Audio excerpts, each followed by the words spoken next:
Hello, this is BBC News. A reminder of our headlines. President Biden has described the US evacuation mission from Afghanistan as an extraordinary success. He said no other country would have been able to fly out so many people, and the US had achieved everything it set out to do in Afghanistan. Well, the Taliban have been celebrating the US departure, describing it as a victory which should serve as a lesson to other invaders. But the group said that they want good relations with the United States and the rest of the world. A huge rescue operation is taking place in the US state of Louisiana after it was struck by Hurricane Ida. At least 4 people have been killed by the storm and millions remain without power. And the BBC's Moscow correspondent Sarah Rainsford has left Russia after being expelled by the authorities. The Kremlin say it's in response to the expulsion of a Russian journalist from the UK.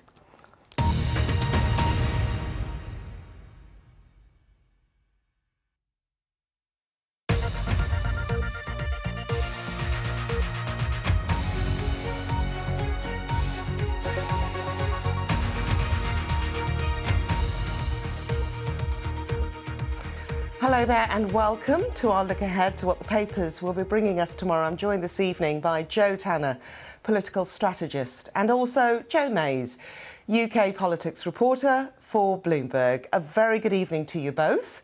I'll chat in a moment. A quick look though first through those front pages. We'll start with the Metro, which has a picture of the Taliban parading coffins draped in Western flags through the city of Khost. Now, that image of the final US serviceman leaving Afghanistan makes the front of The Guardian, which says the country faces a future of buried hopes. The Telegraph goes on President Biden's comments earlier with an image of a Taliban fighter in the cockpit of an abandoned Afghan army aircraft. A new jab to reduce cholesterol is going to be rolled out to people at risk of heart attacks and strokes. That's according to the front of the Mirror. And the FT reports on decade-high inflation in the Eurozone. So that was a little flavour of what those front pages are looking like. Let's begin our chat. Joe and Joe, lovely to see you both. And we're going to start off with the front of the Metro. Joe T, if you could kick that off for us, please. I wondered how you were going to get through that one, actually. So did I. Not easy, is it, with this both having the verse and the first sentence? I mean, this is the sort of image I think that we've all been, I guess, waiting for, but also extremely worrying to see. This image that effectively the Taliban now gloating that they've managed to, get one over, I suppose, on the West because of the West's departure from Afghanistan. And it's incredibly upsetting to see. I think people around the world must be just feeling extremely saddened by this and also slightly angered. I think a lot of us are very angry about what's happened and very concerned that the West, in particular America, have handled this so badly. But obviously the Taliban have seen the last US soldier to leave, and there are still people there that we haven't managed to get out. And yet, they're using their opportunity to sort of gloat, and we're seeing those pictures now probably around the world. You could argue that it begins to reveal the true face of the Taliban many of us are more familiar with, rather than this rebranded version that has been put out there the last 2 or 3 weeks. Joe M. Yes, indeed. And the public statements of the Taliban have been to say that they have changed, but it's images like these which suggest that there is still a pretty radical and fundamentalist vein running through this group, and any assurances they're giving have to be taken with a very strong pinch of salt. I think also very worrying in that Metro piece is how so much military equipment and hardware has been taken by the Taliban, which was left by the Americans, by Western powers, which you'd think would only strengthen their position in the country and increase the threat they pose. So I think that it's worrying on many levels. OK, we're going to turn to the front page of The Guardian, which again leads with Afghanistan. I mean, that image, I saw this last night trending on social media. Why did they come if they wanted to leave us like this, is the story. But a very powerful image there. Joe T. Yeah, it's the image. Sorry, which one of us? Is it me? Joe T. Thank you. Yeah, this image of the last US soldier actually leaving. His name, Major General Chris Donahue, who was boarding a plane leaving Kabul. A very striking image, quite grainy, obviously taken at night. But actually, that man, the last of the US servicemen to leave Afghanistan, and coming back to a huge furore in America, very difficult questions for Joe Biden, and sort of just a very sort of haunting, solitary figure, really. We've seen some of the reports are saying in tomorrow's papers about people still arriving at the airport. They're still hoping to get out, and obviously there are no flights leaving. And that man, there, when we've heard about how crowded it was, you can see he's just on his own as he steps onto the plane, which is, just a sign of really what's happened. Yeah, Joe, before I move on to Joanne, I mean, the article itself is reflection by a female Afghan who has only known the new Afghanistan, so it really does talk about the fears of what lays ahead. Yeah, and this particular woman talks about a job that she'd managed to get. She's burnt her jeans because she's worried that any sign of not wearing traditional dress, for example, she'll be singled out by the Taliban. It's quite striking, the sort of language that's used. And her brother even apparently bought her a burqa because he thought that it was the best thing for her to do. She's basically been spending a lot of time crying and essentially sort of eradicating any signs that she'd been, I suppose, in any way westernized in Afghanistan.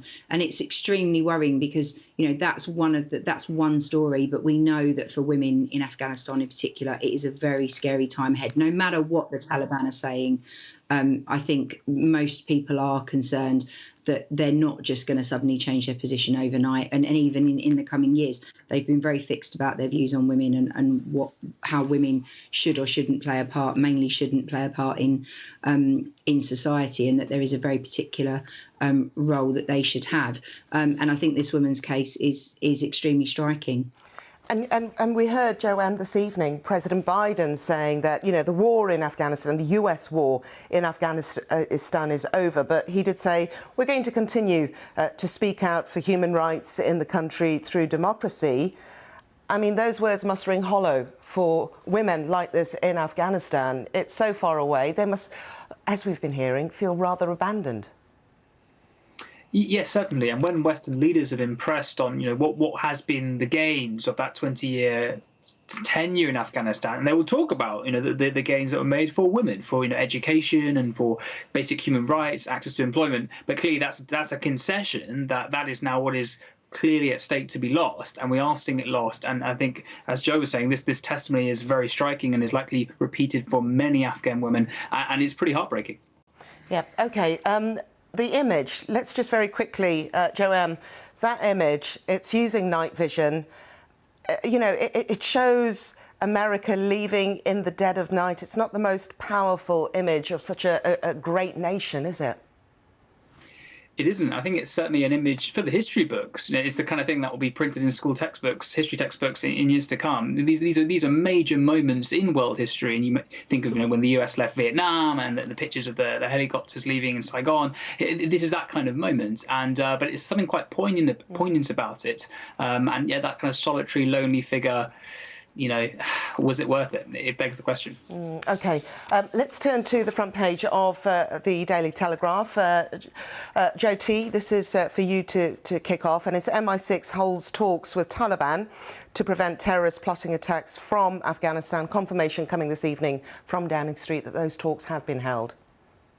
Yeah, and it's a very... I think probably a lot of people feel quite conflicted about this, because the idea that conversations are taking place, talks generally should be welcomed. However, as we've just said, with our concerns about really the Taliban's position and what it really intends to do, this idea that, that are they potentially changing as they're trying to make out? Really, do we really know who we're dealing with? Do we know what we're dealing with? And do we really believe that any pledges made will work? It's essentially the story that the Telegraph have run is that there are senior British intelligence officials have been out and have had secret talks with the Taliban, and that they've been taking place over the last fortnight. Now, to some extent, we could say, well, a lot of people have managed to leave. There was no disruption of the flights, and perhaps, some progress has been made. But it's going to be very uncomfortable. It's all very well, I suppose, the West sort of saying, well, we're looking at making sure there's going to be no terrorist attacks on our soil, which is of course extremely important and poignant, given that we are approaching the anniversary of 9/11. However, the other issue is what happens when we start to see, if we start to see, but as many expect, when we start to see some atrocities in the country itself, and what happens then, and what do? We just sit by and watch, or do we hear more stories like the one on the front page of the Guardian? And do we just sit by and actually those stories about people in fear, do we actually see the repercussions and what will happen to some of those people? That's going to be extremely difficult. So it should be welcomed, I guess, that there are talks happening, but how much faith we can put in those, who knows at this point. Yeah, so the Prime Minister's special representative for that Afghan transition is Simon Gass. But as you hinted at, an intelligence source, has also said that any indication that there are plans for a sign of attack is a red line, Joanne. So it does make you wonder, well, what are they going to do about it? Yes, I think what's most interesting in this story is they talk about what kinds of leverage the UK might still have over the Taliban, even without a military presence. And what they talk about is aid money, and how the UK government is, according to this story, impressing on the Taliban the idea that any aid in the future will be conditional on them cutting ties with terrorist organisations. And it's quite a stark stat in that story how 3/4 of the previous Afghan government's budget came from aid money from the West. And apparently the Taliban is keen to see that continue. So you can see how there is some leverage here from the UK side. It's just whether will the Taliban, they might say they're going to cut these ties and they don't, for example. It's hard to do business in this kind of environment, but I think there is leverage that Britain can use here. Joanne, do you think a lot of this is going to come down to money? Well, yes, I think so. I think the Taliban, clearly, like any government, any institution trying to retain power, they will need economic resources. And if they can see a way to keep the West on side and keep that money flowing, then perhaps they might be willing to work with the UK and push against terrorist organisations. But who knows? We know this is a very fundamentalist group, and hard to trust them. Yeah, so many questions. Let's change topic. We're going to move to the front page of The Independent, Jyoti. And experts are set to delay COVID jabs for teenagers, not because of concerns of the jabs, but more about the next rollout. Yeah, well, there's been a lot of talk about the issue around boosters and how long antibodies last from the initial jabs that people had. And we're obviously looking at several months on now from those first people that received vaccinations towards the beginning of the year.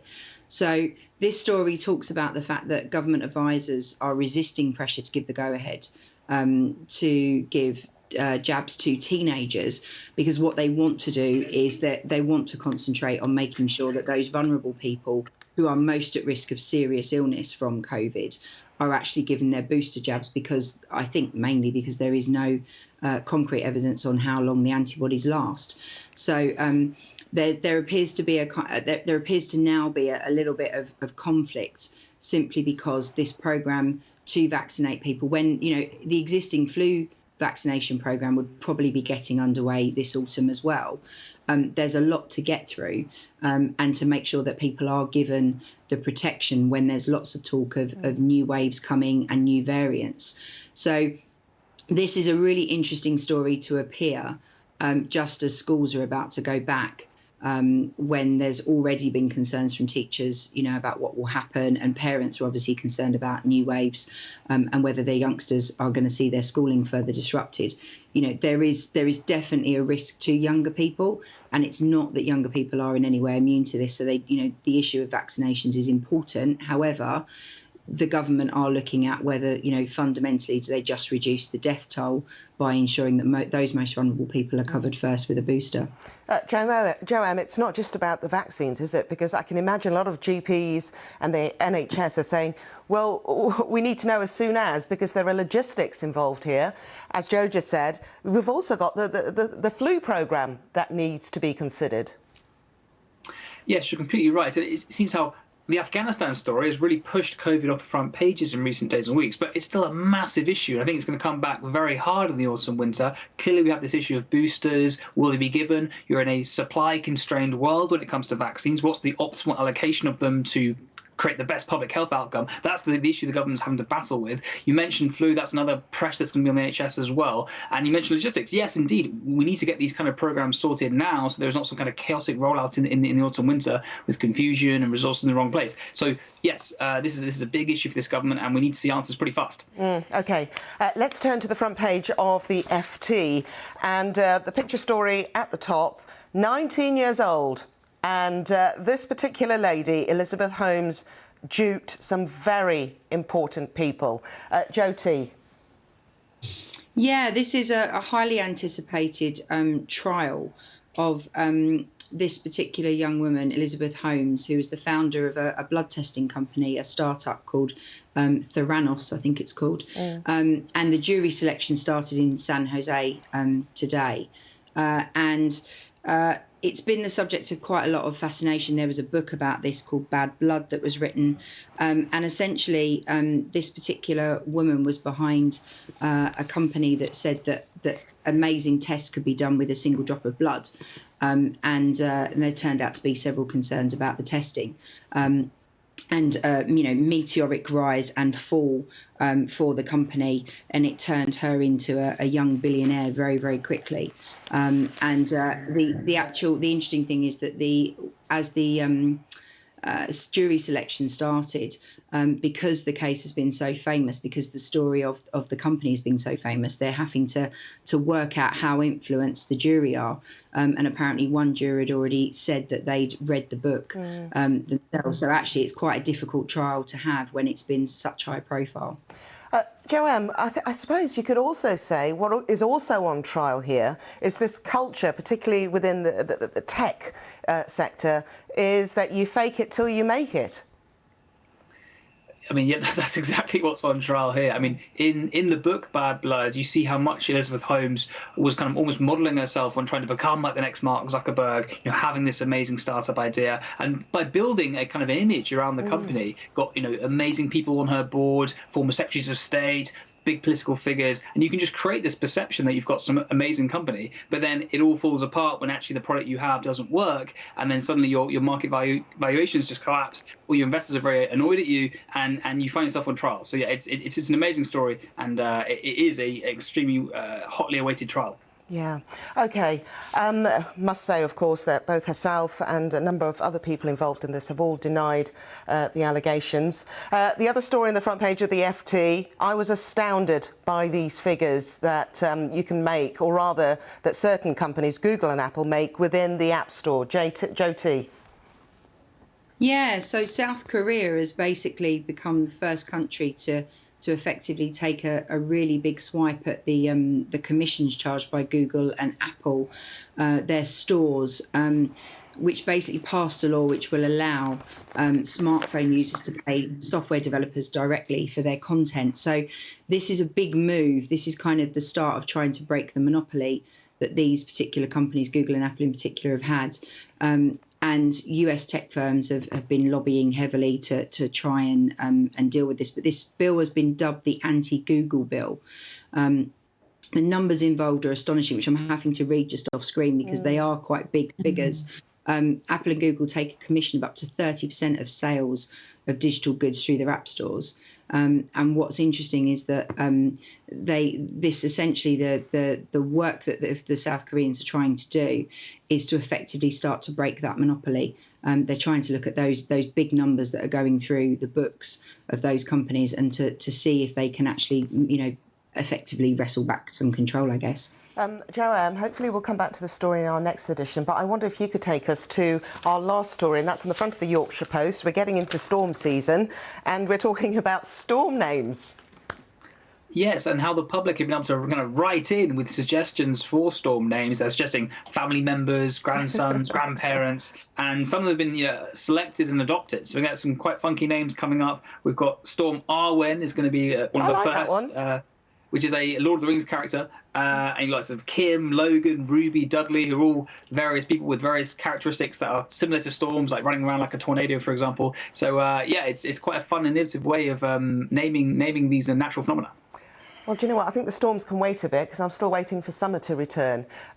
But you know what? We've got to stop there for now, but we'll be back again at 11:30. I look forward to that. But for now, Jo Tanner and Jo Mays, thank you very much indeed. Thank you. And thank you for joining us here on BBC News to look at those front pages. There's plenty more coming up. For now, though, cheerio.